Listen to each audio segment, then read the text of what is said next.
Thank you, Mr. Chairman. First, if I might ask for introduction into the record of the committee, an article from Rolling Stone dated June 8, 2022, entitled Inside the Capitol Core, January 6th, Blame Game. Without objection. Chief Manger, as you know, the Capitol Police Board is responsible for hiring the U.S. Capitol Police Inspector General. As a non-voting member of the Capitol Police Board, did you have any role officially or any conversations with other Capitol Police Board members when selecting the current IG Inspector General, Mr. Russo, yes or no? I did not, no. Do you know, or to your knowledge, did anyone else at the U.S. Capitol Police have communication with Mr. Russo prior to the start of the hiring process by the Capitol Police Board? Yes or no? Not to my knowledge. To your knowledge. Will you make any communications, if you learn of it later, will you make any of those communications available to the, that anyone at the U.S. Capitol Police had to us, if you learn of that conversation later that happened with Mr. Russo prior to his appointment? If I learn of any, yes, I would certainly share that with the committee. We have received reports that after January 6th, some U.S. Capitol Police officers made reports to the Inspector General related to leadership failures on that day. Many of these officers were highly critical of the Intelligence and Interagency Coordination Division's leadership. Are you aware of these complaints? I am. And claims have been made that after making their criticisms of the Intelligence and Interagency Coordination Division's leadership known, the former IG turned over the officers' testimonies and names to the U.S. Capitol Police leadership.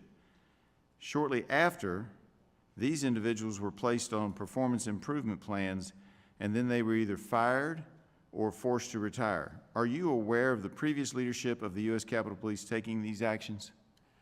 I'm aware that complaints were made and that those complaints were investigated by the Inspector General. According to reports made to this committee, an employee in the General Counsel's office contacted the officers who spoke to the IG. Do you agree it would be entirely unacceptable for the U.S. Capitol Police's General Counsel to take information from the U.S. Capitol Police's Inspector General and then retaliate against officers who spoke to the Inspector General? Well, anybody who's retaliated against for speaking to the Inspector General, that should not happen. But I know that the Inspector General and our Office of General Counsel do work together on certain complaints that are made. And that would be complaints made by members of the U.S. Capitol Police?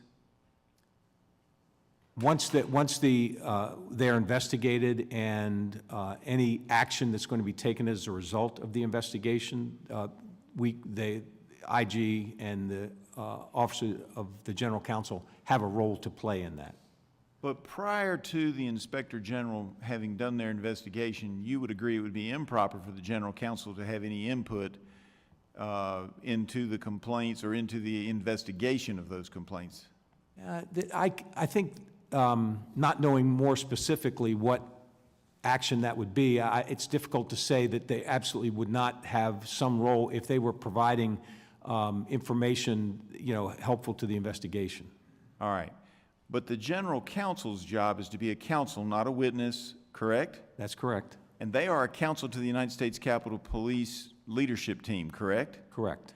And if they're counsel for the United States Capitol Police leadership team, isn't it just inappropriate on its face for them to be involved with the Inspector General on an investigation prior to the Inspector General completing that investigation into conduct that has been raised as a complaint by a member of the United States Capitol Police? I don't know why they would have any input prior to the investigation be completing. Once it's completed, I understand, but prior, and I understand. I don't know what so you would agree with me that that would be inappropriate behavior?